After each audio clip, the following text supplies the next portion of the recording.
Bismillahirrahmanirrahim. Assalamu alaikum.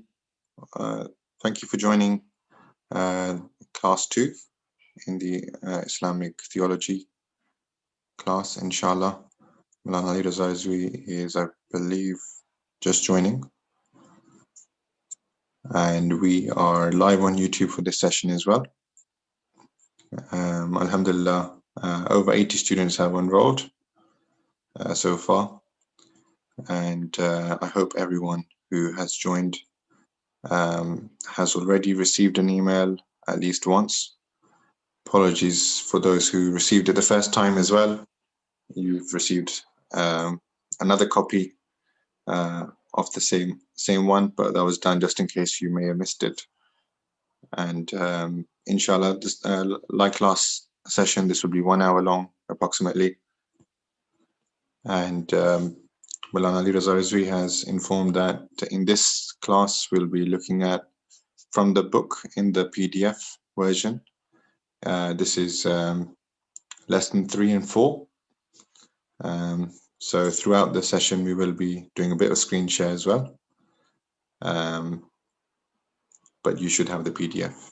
And if you have any questions, like last time, please do put them down in the chat, inshallah.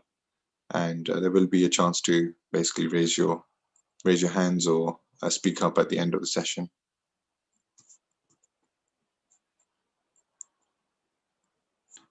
Oh, guys, just joining.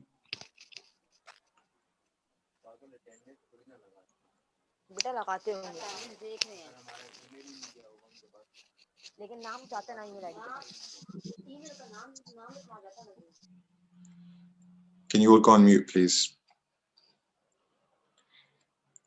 And I believe Maulana Raza Rizvi is online now.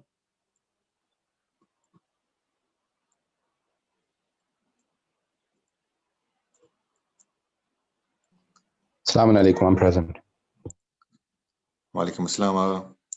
Yes, so the class has started, inshallah. I've informed everyone that you'll be focusing on the lessons 3 and 4 from the book, and we are live on YouTube. Also, we will be doing a bit of screen share of lessons 3 and 4 whilst you're speaking, inshallah.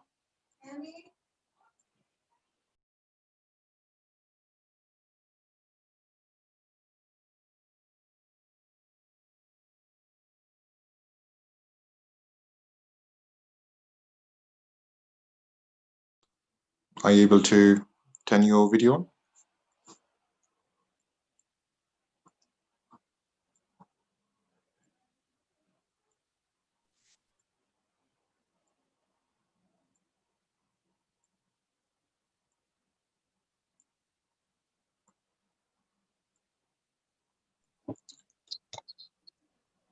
Shall I start? Yes, please. Okay.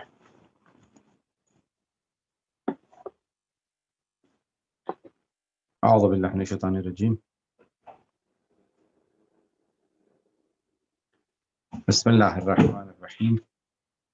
الحمد لله رب العالمين والعاقبة لأهل التقوى واليقين والصلاة والسلام على أشرف الأنبياء والمرسلين خاتم النبيين بالقاسم محمد.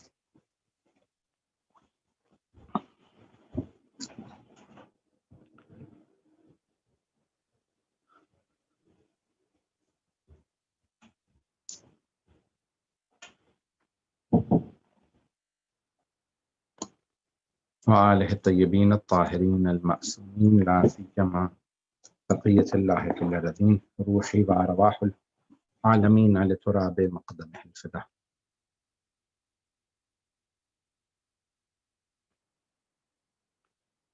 واللعنة الدائمة على أعدائهم أجمعين من الآن إلى قيام يوم الدين. أما بعد فقد السلام عليكم.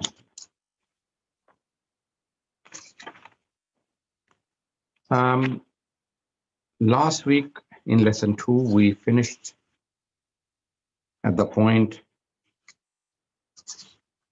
that why is it important to study religion and how does it help us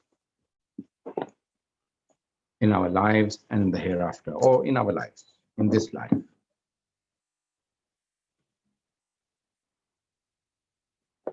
So helping us in this life, how does it work? The significance of studying religion. We need to understand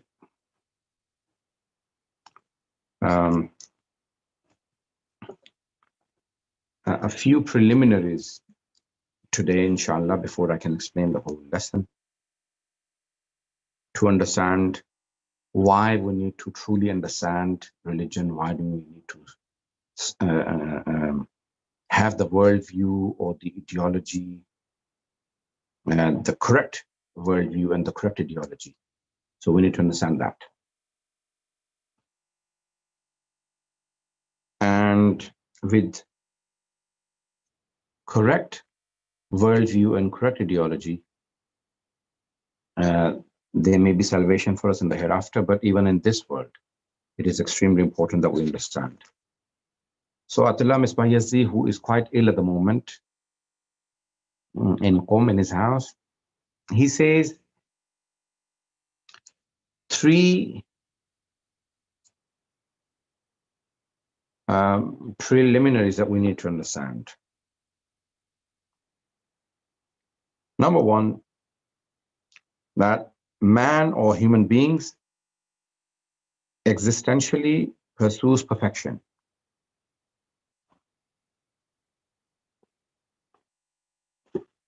So existentially meaning they, in their own existence, in their own being, they've been created by Allah subhanahu wa ta'ala, or they are created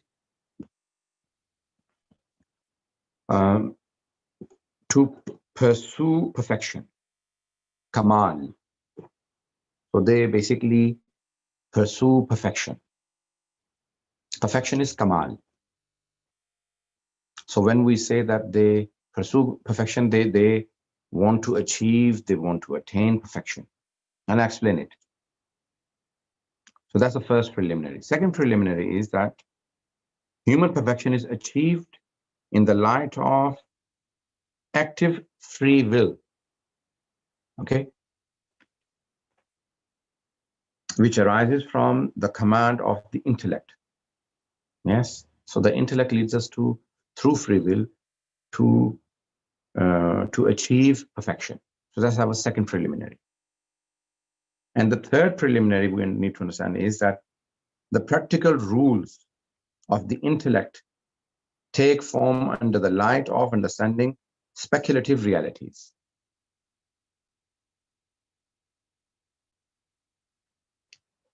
However, the most significant of all realities are the 3 fundamental worldview principles. And they are belief in the Creator, the eventual end of life, and the program that guarantees success in this life and in the hereafter. Okay. Now, we want to study those in depth today. When we say man is a creature that pursues perfection, what does that mean? So in our intrinsic nature is fitrat.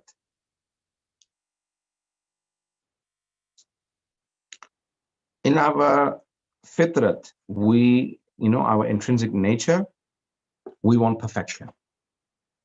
And anything we have been taught to believe that it is perfection, we want it. And we do not wish to have faults. We want to rid ourselves from the defects, imperfections, and we always want the perfection in our lives.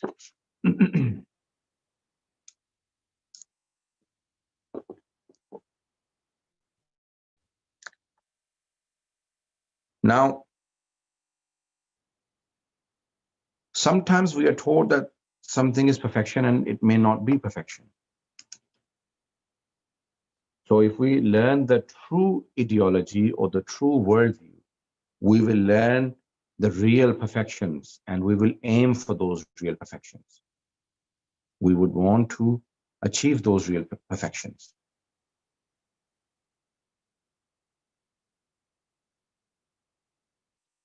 Now, a man's perfection is achieved by following the intellect.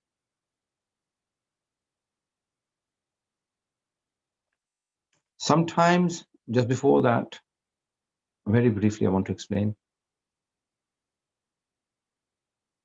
If you don't have the correct worldview, then you may think wealth is perfection. When we teach our children that you need to have a good career, or that good career sometimes means to them power, or they want wealth, they want fame, and they strive towards those things only.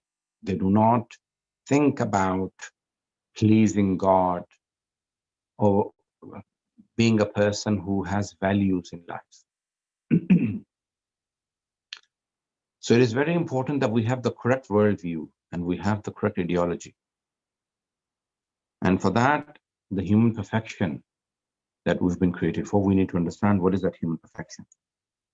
And sometimes we become people who are just show-offs, people who are just pleasing their physical desires and do not do anything to please their creator because they don't believe in a creator. So we need to understand what this human perfection is. So human beings, they pursue perfection. They always want perfection. Is perfection, what is that perfection? So we need to understand.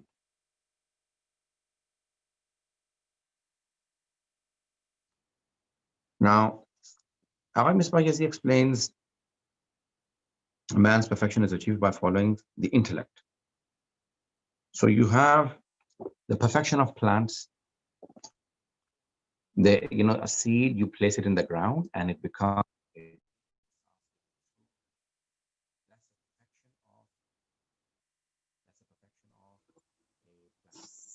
Maulana, we lost your voice.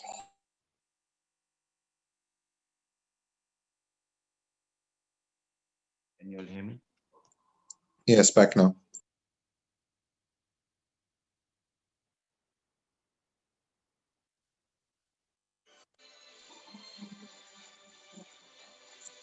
We can hear you, Maulana.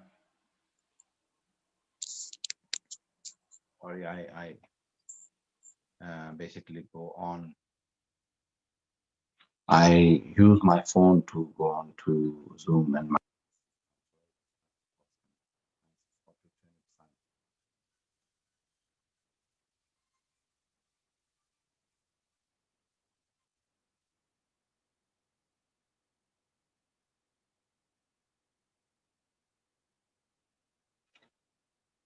so the perfection of a seed or plant is basically when the seed or the plant grows and it starts giving fruits. But the perfection of plants is limited to just growth. It only grows. But the perfection of animals is movement with free will. They move.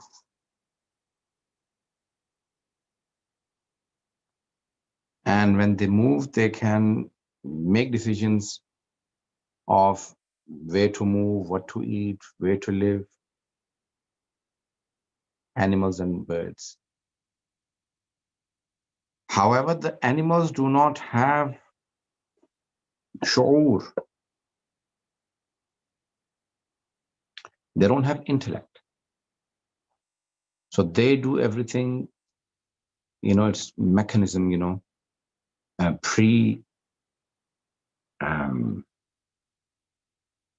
it is pre-function. So they actually follow their nature.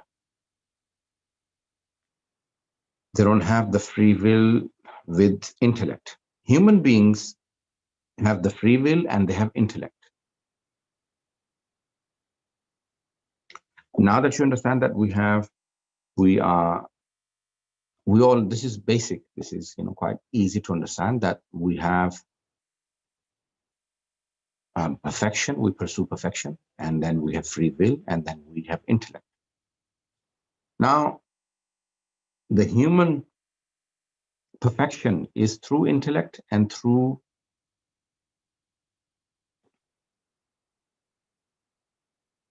two things Ahmed Bayezid uses.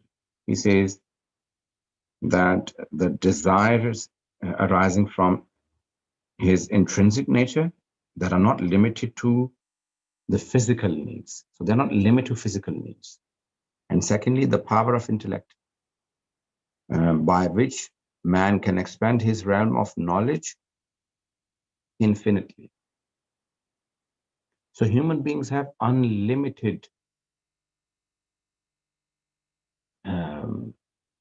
mode of perfection, or they can continuously improve.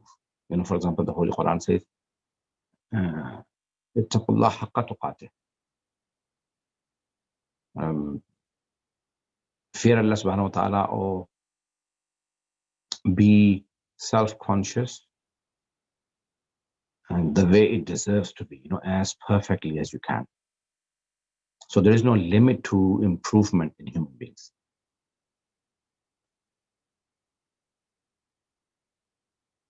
So we have all of these qualities that we need to learn about our own selves.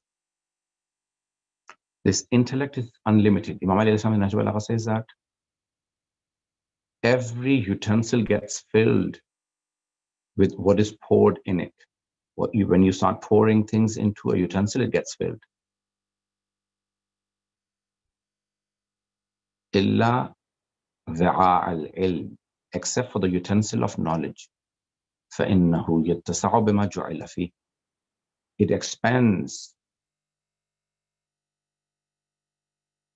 the human, the utensil of knowledge, the human brain, it expands with what is placed in it. The more knowledge you gain, the more the brain works better. So there is no limit to the machines, the computers, and everything may have a limit, but the human powers have no limit. The human abilities have no limit. So we can keep gaining knowledge and keep learning, and we will always have more potential. We will never use our full potential. So therefore, our perfection is not physical, but it is spiritual, it is intellectual.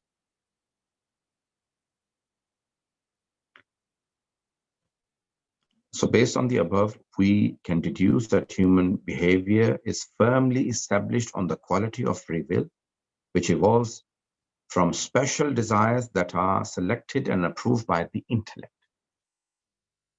That is the most important thing. So we have the free will, but it is approved by the intellect, by shu'ur, by aql, by our brain, our intellect. The practical rules of the intellect require a theoretical basis. This is the last part to be understood in this lesson, and it is very important because the next lesson will be based on it. Human behavior used in conjunction with free will is a means to attain desired objectives. This behavior becomes of its objectives is valuable as it affects human perfection. A behavior, however, that alters perfection will subsequently have a negative value. So sometimes what happens is,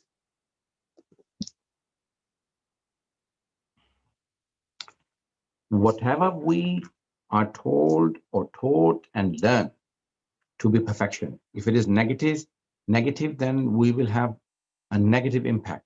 That will have a negative impact on our soul, on our brain, on our behavior. For example, something which is forbidden, something which is wrong, but we are told that it is right, it is good. Something which is evil, we are told that it is good. Theft is evil, but we are told that it is good. And the perfection is in not getting caught when stealing. Then the human behavior will change, our worldview, our ideology, how we are brought up. So all of these are very important when we are learning about religion, about faith, about worldview, about ideology. It is very important because all of those will impact our behavior, how we perceive things, and also what we do. So not only just our perception, but also our behavior. Both are affected. So the correct religion, correct ideology, and correct worldview will improve our behavior. And it will be in the path of, when we are learning correct things and the perfection what we learn is correct, then our behavior, not only just behavior, but also it will be in the right path. It will be in the correct path. And if we are taught evil things to be good, then we will strive and work towards incorrect behavior and incorrect practices or evil practices, God forbid. Now, to end this lesson, what we are trying to explain is that in previous lesson, we had said that why is it important to learn about religion? Because you may learn everything, but it is religion that teaches you right from wrong, good from evil.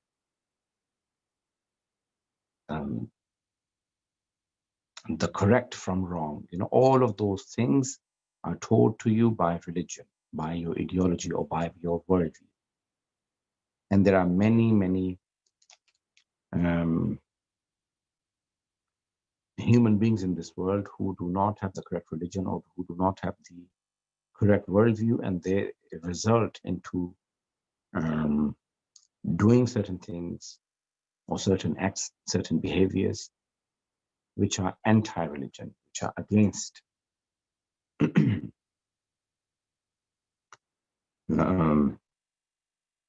human nature sometimes and human intellect. But because they have been taught that these are correct, they do not even think about those. So it is very important to learn about religion.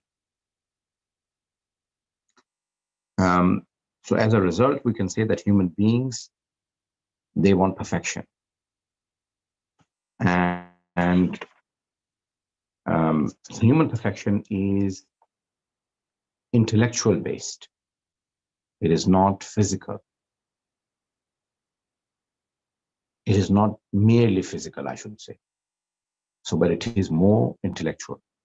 And third, human beings pursuing perfection, and then being intellectual free will creatures, we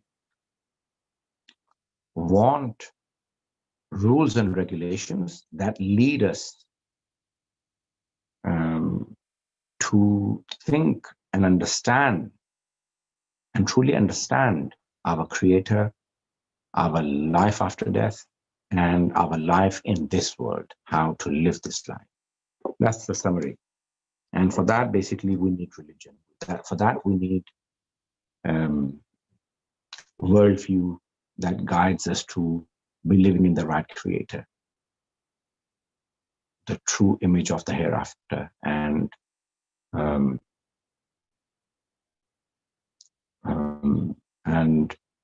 to follow the right guides, to follow the right leaders.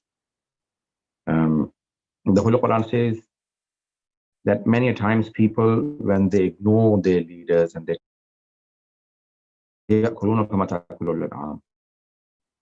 many people eat and drink and enjoy just like the cattle eat.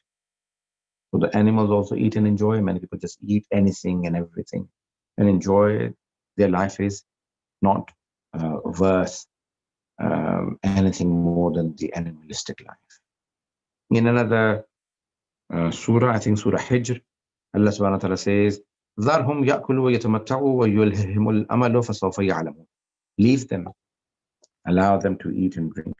Leave them to eat and enjoy and to be diverted by longings. Soon they will know. So once this life ends, many people just wake up to reality. So this is just basically a deeper study of what I said last week. Why do we need religion? Now, so we need religion because we need to understand our guides and our doings, our wrong and right, our worldview to be correct, our ideology to be correct, and our behavior and practices to be correct. That's why we need religion. Otherwise, we can just follow anything, and we'll find out after death if there was a God or not. Okay. This is just very quickly in brief. Alhamdulillah, we have studied lesson number 3. Lesson number 4. I need everyone's attention because from next lesson, we will be going into studying God, the creator. So even today, I'm not going to talk about the creator. So far we have been just covering why do we need to study ideology? Why do we need to study religion? Why do we need to study in-depth study of the creator, his attributes, the prophets, imams, and the hereafter? So far we are only covering that. So in the previous lesson, this is what we covered, and even today. And inshallah, next week, we will start talking about God or the creator, to be honest. Or well, I'll explain when we come to it. Now, lesson number 4 is about epistemology. When we say that knowledge and cognizant, everyone, you need to pay attention to this. So how can these issues be resolved? You know, when we talk about the fundamentals of religion and what is the truth about religion, then how can we resolve it if there are disputes? Some say this religion is correct, that religion is correct. How do we resolve it? And how can we acquire correct fundamental cognitions? And basically, what ways are there to achieve it? And in philosophy, in Farsi, or ma'arifa in Arabic, cognition is ma'arifa.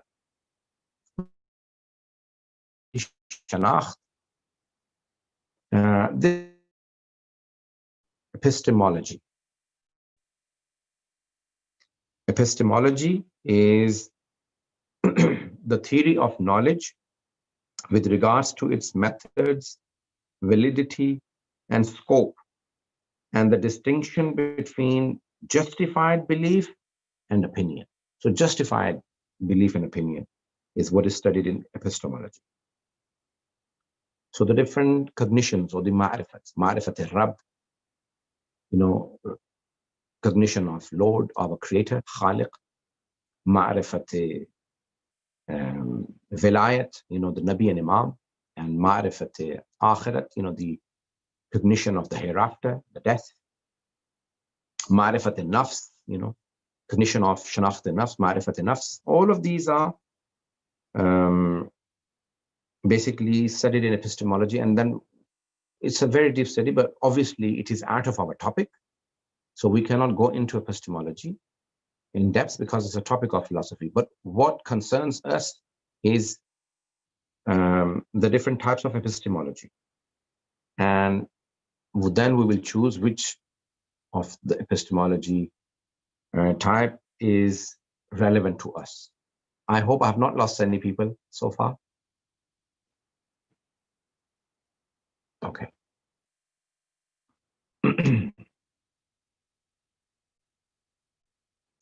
Now, what happens is that there are 4 types of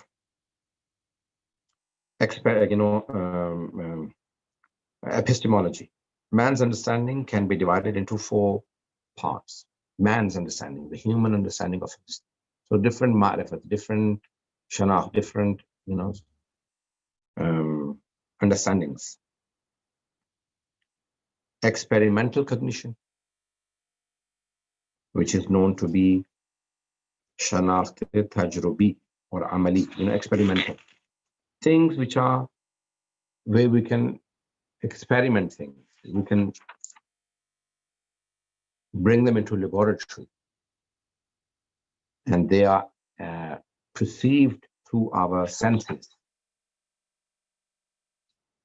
And these sort of cognitions lead to physics, chemistry, and biology. Okay, so these are practical or experimental cognitions. The second is intellectual cognition. Intellectual cognition is formed through the abstraction of concepts. The process is greatly assisted by the intellect. However, syllogisms may sometimes be used as premise. Syllogism is studied in logic. Basically, when you say Socrates is a man, every man is mortal, therefore Socrates is mortal. If you've studied any logic and philosophy, then you will understand this. So Socrates is a man. That's first premise. The first premise, qadiyya, the first qadiyya. The kubra, sughra, and then natija. So you have the first premise, second premise. Socrates is a man. Every man, second premise, every man is mortal. What's the natija? What's the result? Therefore, Socrates is mortal. Did everyone understand that? Okay. Now, intellectual cognition is used in mathematics, in logic, in philosophy. The third understanding of human beings is called cognition of obedience. Ta'abbudi, So the second one was shanakhte aqli. The third one is shanakhte ta'abbudi, cognition of obedience. This cognition is based on information that has been previously gained through a reliable source and is accepted because it comes from a trustworthy person or authority. This type of understanding can sometimes be stronger than those beliefs that have grown from sense, perception, and experimental knowledge. Okay? This is called shanakhte ta'abbudi. So you recognize things. This is haram and halal. Why? Because the Quran says, because the Holy Prophet says, Sallallahu Alaihi Wasallam, the Holy Quran says it. That's why we understand it. And then this is called cognition of obedience. And the fourth one is mystical or intuitive cognition. Mystical cognition, yes? This type of cognition is contrary to all of the above mentioned cognitions. The essence of reality is known without any assistance from mental concepts, intercession, or any procedure whatsoever. However, as intuitive or mystical cognition is based on the interpretation of witness who is capable of making mistakes, therefore, there is thus the possibility of this cognition also being wrong. Okay? Why did we study all of these? What sort of approach do we need out of these four that will help us study religion? Everyone with me so far? So we have the experimental cognition. Is that the best one to study religion? Intellectual cognition, and then cognition of obedience and mystical cognition. Which one of these four is the best to study religion, to study faith? Let's analyze them. Now, the experimental cognition is very good, which is used in physics, chemistry, and biology. However, because they are to do with human senses and laboratory and experiment, they cannot include God, because God is intangible. So you cannot touch or taste or smell or see or hear God. Therefore, experimental cognition is not the best for studying religion. So scientific worldview, based on the results of experimental knowledge, man develops a universal vision, which can be known as scientific worldview. So that is not, the scientific worldview is not sufficient, to be honest. Not that it is not good, it is not sufficient to study about religion, because religion has a lot of things like God, angels, spirit, the hereafter. None of those can be brought into laboratory or into the human experiment or human senses. Everyone with me so far? Now, the second is philosophical worldview. The worldview is based on the vision that is acquired from intellectual arguments, okay, intellectual arguments, like logic, philosophy, mathematics. This is the best to study religion. The third is religious worldview. So if it is based on experiment, then it is called scientific. If it is based on intellectual, then it is called philosophical worldview. If it is cognition of obedience, then it is called religious worldview, because it's based on obedience. So you already believe in God, you already believe in a prophet or a leader, like Jesus. Christians believe, the Jews or the Hindus or the Muslims, they will always follow the cognition of obedience. That is not the best either. Why not? Because to study religion through obedience, man, on account of his faith and trust in religious leaders, comes to the realization of a vision, which can be classified as a religious worldview. And this is basically that you already have faith in a religion. So it is not, you're already, you have already bounded yourself to Bible or Torah or Quran or to Gita or to Guru Granth Sahib or any book or any teachings.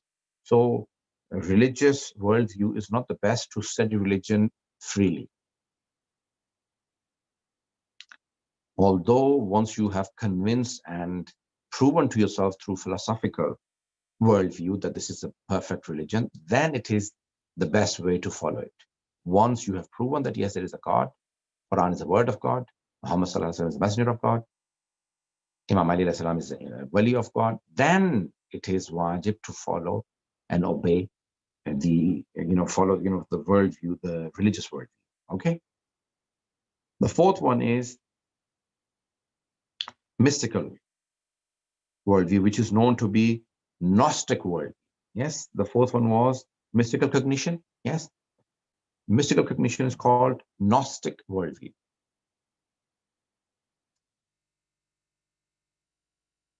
Gnostic worldview. The worldview achieved through purification, which results in illumination, kashf, and witnessing shuhud. Kashf and shuhud, so you basically purify yourself so much so that you start receiving illumination, light. Okay. Now, I have very quickly criticized all four.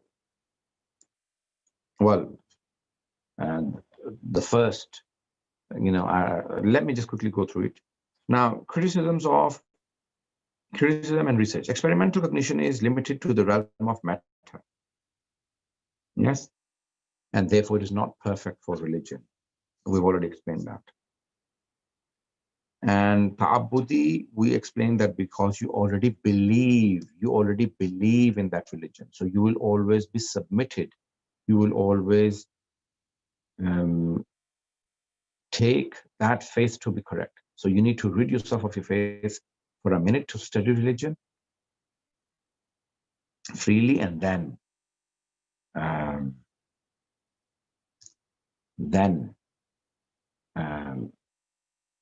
study religion. Okay, rid yourself from your own faith and then study religion. But the best one is, we said that, philosophical, because it is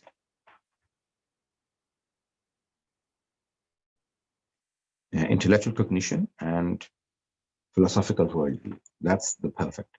What about Gnostic worldview? The Gnostic worldview. He says because you already again have faith, and he gives 4 or 5 reasons against it. Yes, 4 reasons against it. Number 1, he says that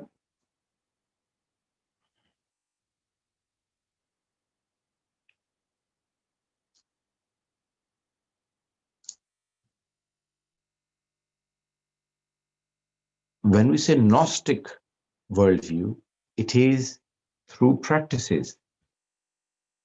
So we need words to put it into our understanding.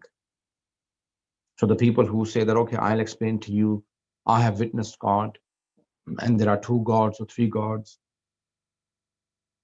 Well, first of all, how do we know that their experiment was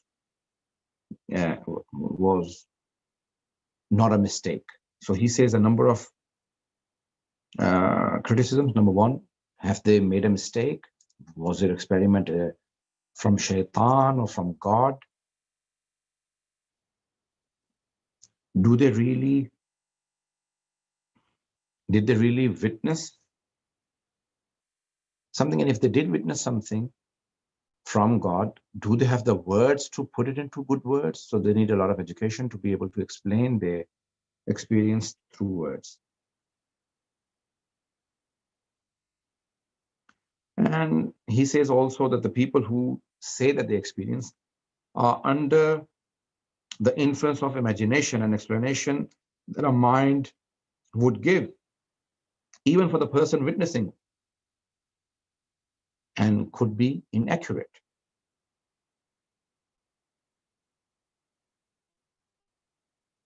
And number 4, and lastly, he says that the people who claim that, yes, I have been experiencing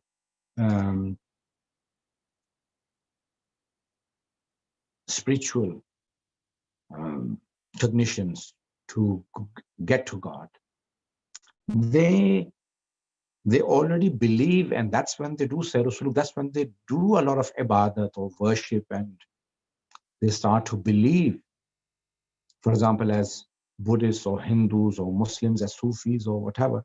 So they will already believe, and then they will go to the path of spiritual experiences or spiritual experiments or spiritual journeys. So if they already believe and then practice, then that is not the way to study religion, because you need to study religion before you start to practice. Before I worship the idols, or before I worship God, or before I worship myself, or I worship the Satan, I need to understand and recognize that, am I my own God, or is there a God for me, or do I have many gods, or do I not have a God? So I need to understand beforehand to be able to go down that line. So this is not the best method. So the Gnostic worldview is not the right. So what is, as a conclusion, we say that the best method to study religion and God and the hereafter and the guides is the philosophical worldview or the intellectual, aqli, not of experiments, not of religion, ta'abudi, which is obedience, and not of Gnostics, irfan, or Sufi, but intellectual. Intellectual, aqli. Intellectual is philosophical. Through logic, through basic logic and philosophy, we need to understand. Now, you don't need to be a philosopher or logician to understand religion, because a layman will not know logic and philosophy. But to understand religion, you need intellectual reasoning. Did everyone understand? So you can ask questions now. I have completed lesson number 4 as well. It'll be better that if you ask questions, then I will clarify a lot of things. Zaka, if everybody could either raise their hand or put a question in the chat. We have a few ready.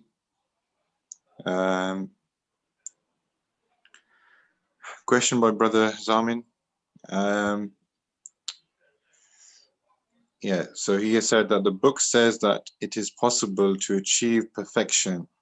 My question is how and to what extent can we achieve this perfection, as we can't become masoom? Okay. It is important to understand what is perfection. Perfection is not infallibility. Perfection is to improve. Here, perfection means kamal. Human beings need to improve. For example, knowledge is perfection. So we need to gain knowledge, but we cannot gain all the knowledge in the world. So that doesn't mean that because we can't gain all the knowledge, we shouldn't gain knowledge. No, try and gain knowledge as much as we can. Or because we cannot become infallibles, we should not try and do good. No, try and do good as much as you can, even though you cannot become masoom. So perfection is not infallibility is perfection, but we're saying that we cannot attain everything, but we should be on the path of perfection. Perfection doesn't mean that you become perfect. Perfection means what are the things that we should aim for, not the things that we surely must become. No, we are on the path of knowledge, for example, where we cannot gain all the knowledge. We cannot become infallible. So we follow the infallibles and we follow the path of good. Likewise, ibadat of Allah subhanahu wa ta'ala is perfection. We cannot do all the ibadat of Allah subhanahu wa ta'ala. Let's do some ibadat. So we're on the path. So perfection is not to become perfect. No one can become God. No one become Muhammad sallallahu alaihi wasallam or Ali ibn Abi Talib. No. Perfection means that you're on that path. You're on the right path. That's perfection. So the perfection of a seed is that it becomes a plant. It starts giving fruit. The perfection of an animal is that it has offspring. It grows big and it has offspring. The human perfection is not to have children and to grow big. Human perfection is through intellect, through knowledge, through practice, through improvement.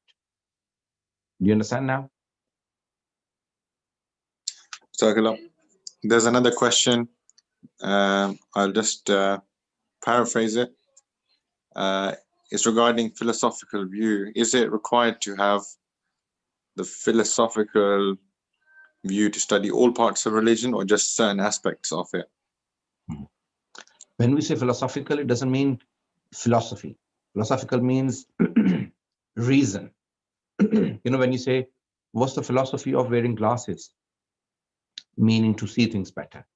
What's the philosophy of wearing a black turban? To indicate that I'm a Sayyid, for example.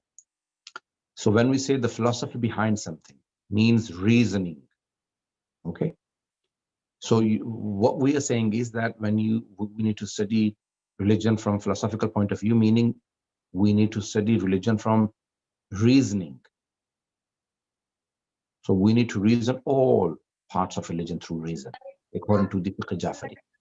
Can I just ask a related question? Is there a difference between reasoning and using akal? No, reasoning is aql. Okay. Aql. And when we say aql, it is intellect or reasoning. And philosophy in this lecture means reasoning, not philosophy as a subject. Philosophy meaning reasoning. So you study religion through reasoning, through aql, not through ta'abbud or experiment or obedience or Gnostics. No, through reasoning. Is it clear now? Thank you. We still have some time. There's a few more questions. The question is, if you are the most sinful person and you seek forgiveness, would Allah, with His mercy, forgive you and make you follow the right path? It's not quite related, but just a question. So even if a person is sinful and they still believe in God, so first of all, Imam al-Islam says, no matter how many sins you have, never be hopeless of Allah's mercy. And no matter how many good deeds you have, never be proud of your, don't be arrogant of your good deeds, because your arrogance will kill all of your good deeds, and your hopelessness from Allah's mercy will not have you forgiven. So Allah will forgive, but you need to have faith in Allah's mercy. Maulana, there's a question regarding mysticism. It is, why is devotional and mystical understanding not good to study religion? I think you kind of touched on it, but it was quite complicated. So okay, try and simplify it.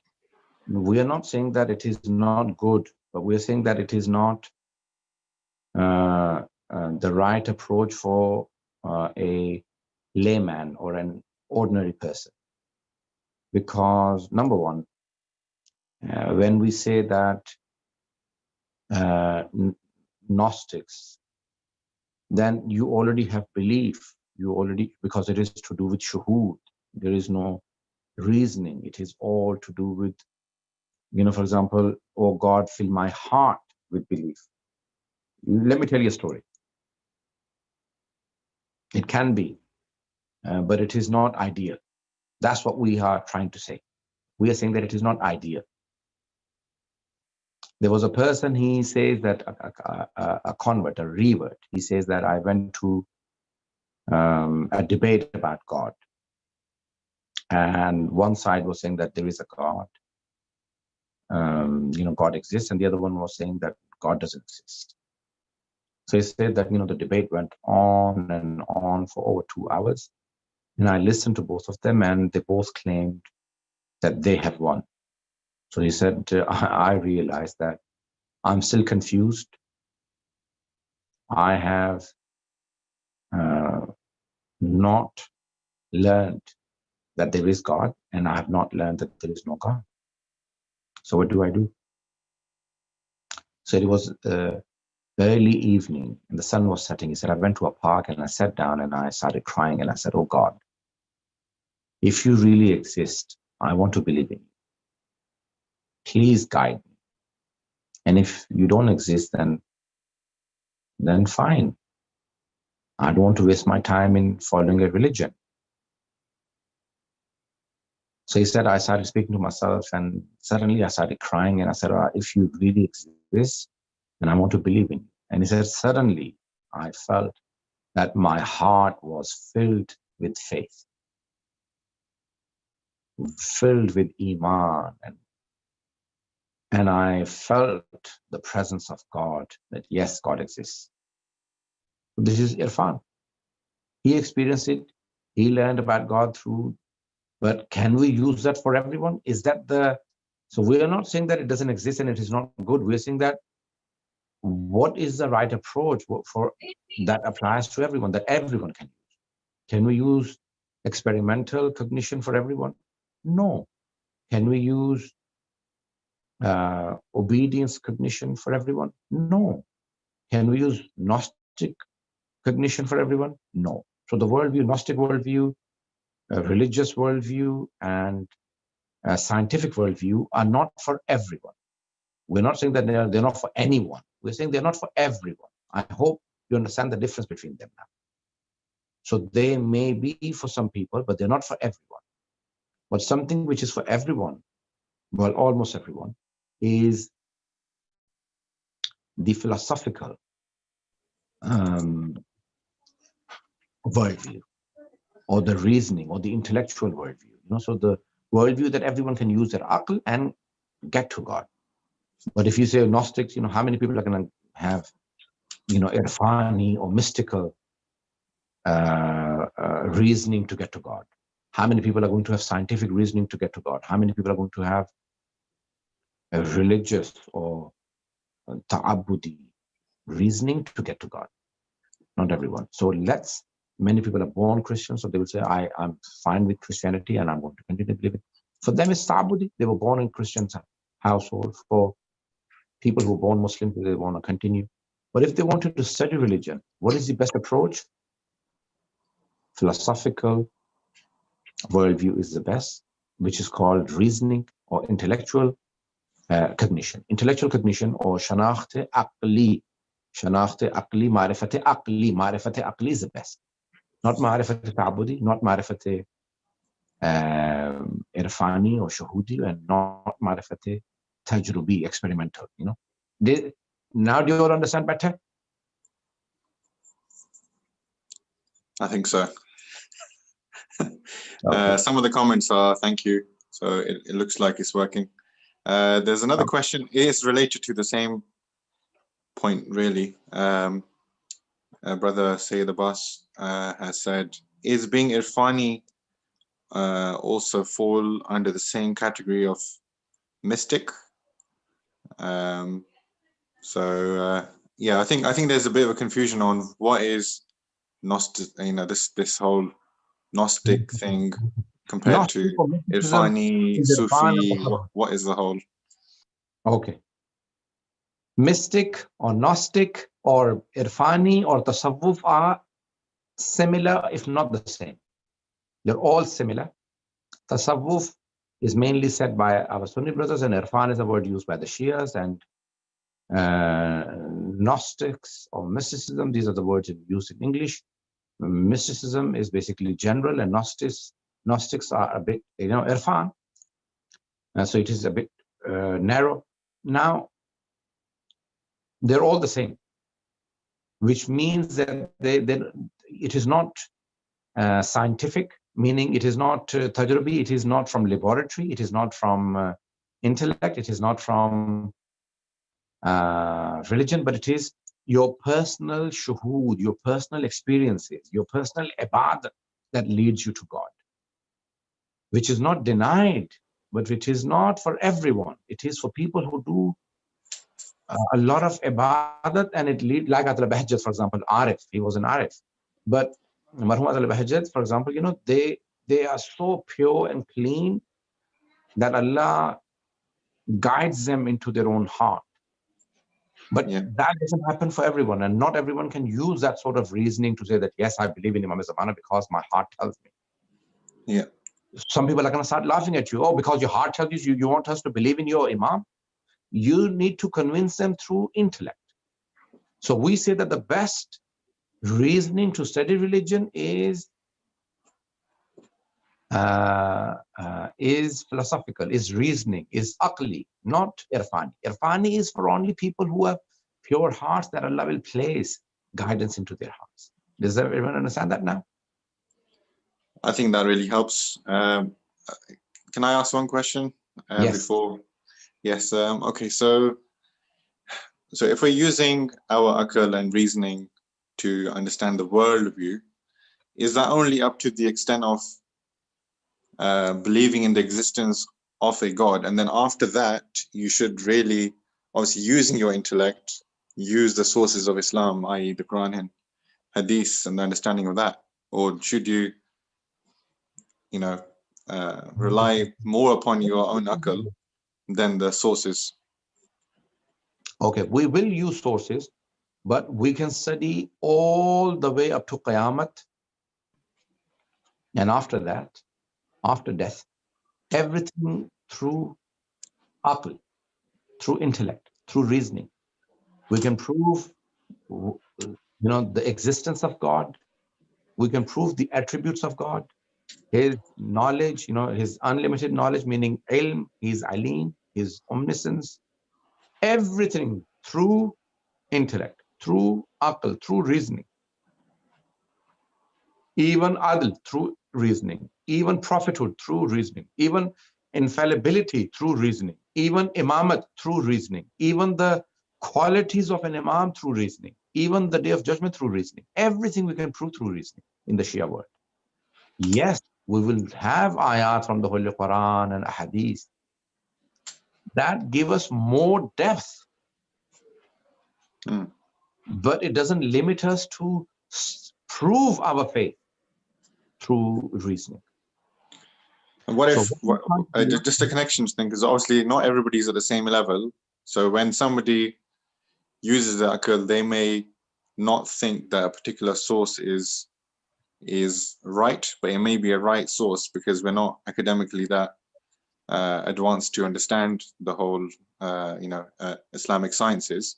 But from an akali perspective, you're not understanding something in theology. So how does that work? How do you conflict? Okay, very How do you resolve that? Last question.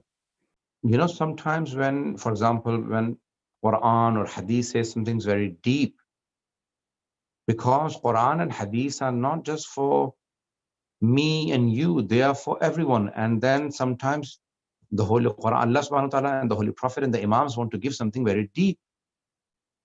And when they give deeper studies, then a lot of the people may get lost and a lot of the people may not reach. So the Holy Quran will have something for everyone, and some things are for people who have deeper understanding. For example, even in the time of the Holy Prophet, the people came and said, Ya Rasulullah, this Surah Hadid, we don't understand it. And he said, this is for the people in the end of times, not for you. For example, هو الأول والآخر والظاهر والباطن وهو بكل شيء قدير. He is the hidden and the apparent. Well, hang on. This is my apparent. This is my skin. But my hidden is inside me. Yes, my heart. What is apparent is not hidden. What is hidden is not apparent. Did you all follow? What is concealed is not apparent, and what is apparent is not concealed. But the Holy Quran says, Huwal awwalu wal akhiru. He is the first and he's the last. He's the apparent, he's the hidden. Anyone who is the first, for example, someone says, I am the first in the class. I came first. The other guy says, I came last. So the first one is not the last, and the last is not the first. But Allah says, Allah is the first, He is the last. The people in that are, hang on, how can Allah be the first if He's the last? And if He's the last, then how can He be the first? He is the first. There was no one before Him. He's the last. There'll be nothing after Him. I can explain and go on. And if you go and study some of the philosophers, you think, oh my God, I read the Holy Quran and I understand it. But when I read some of the Mufassirin, some of the great Mufassirin, even I think, oh my God, what they have understood, I've not understood. When I read the commentaries of the traditions of the Ahlul Bayt alayhi salam, the commentaries, some of the great scholars have written, I understand the hadith when I read it. And I enjoy it, I love it. But when I read the understanding of those great scholars, then I think, oh my God, what they have understood, I've not understood. So it is important that, yes, so the Holy Quran is not against aql, it is more in depth. It is more in depth. So the deeper you go, just like the ocean or swimming pool, don't go into the ocean. Just a swimming pool. You're on the shallow end when you don't know how to swim. When you are a swimmer, then you go on towards the deeper end.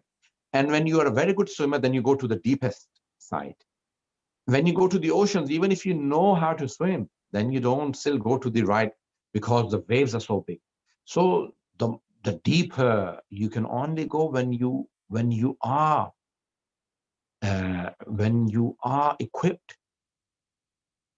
And the Holy Quran and Hadith may say certain things which are beyond common sense, which is beyond normal intellect, which is beyond It is for high intellects, people who are very knowledgeable, who are deep in knowledge, and sometimes much deeper in knowledge than us. So they're for everyone. They're not just limited for us. Did I answer your question, Amir? Geez, thank you. That was really good. There is maybe one more question in writing. Is that okay? Okay, last question, please. Oh, actually, that's a comment. Let me just see. There was one question about Agha Taqi Bahjat, whether he was born a mystic and whether we can reach that state. Okay. He wasn't an infallible, so he achieved what he achieved. But sometimes, remember, you cannot achieve anything without tawfiq. Tawfiq is the potential Allah gives you. So the tawfiq is from Allah subhanahu wa ta'ala. Sometimes people utilize their tawfiq and potential. Sometimes they don't. And most of us do not utilize our potential. We have a lot more potential. Even if you go to the greatest of the philosophers and fuqaha, jurists and everyone, they will tell you that they haven't utilized their full potential. So we never ever utilize our full potential. Okay, so it is important that we improve and we learn. And Allama Tabatabai says, no matter who you are when you go to the paradise, except for the infallibles, everyone will regret. I wish I did more. They will say I did more. So then there is always room for improvement. وآخر دعوانا أن الحمد